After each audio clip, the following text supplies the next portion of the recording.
বাবার ওই ঘাম ঝরানো টাকা দিয়ে সারা রাত মোবাইলে উলঙ্গ ছবি দেখে।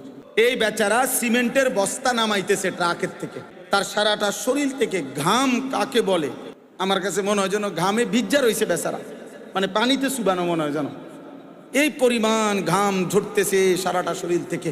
আমি খবর নিলাম সর্বোচ্চ এক বস্তা সিমেন্ট ট্রাকের থেকে নামাইয়া গোডাউনে রাখলে সর্বোচ্চ 10 টাকা, তাইলে 50টা সিমেন্টের বস্তা নামাইতে গিয়া খোদার কসম তাকে 50 বার বিনিময়ে তার কোমরটা 50 বার বাঁকা হয়ে গেছে। 50টা সিমেন্টের বস্তা নামাইয়া 10টা টাকা করে 500টা টাকা একটা নোট, হয়তো কি পরিমাণ ঘাম ঝরছে। এই 500টা টাকা ঘাম মুইচা ছোট একটা গামছা দিয়া শরীরটা মুইচা এখান থেকেই 200টা টাকা 300 টাকা হয়তো সন্তানের পড়ালেখা বা অথবা সন্তানের হাতে দিছে। আর নাফরমান সন্তান বাবার ওই ঘাম ঝরানো টাকা দিয়ে সারা রাত মোবাইলে উলঙ্গ ছবি দেখে।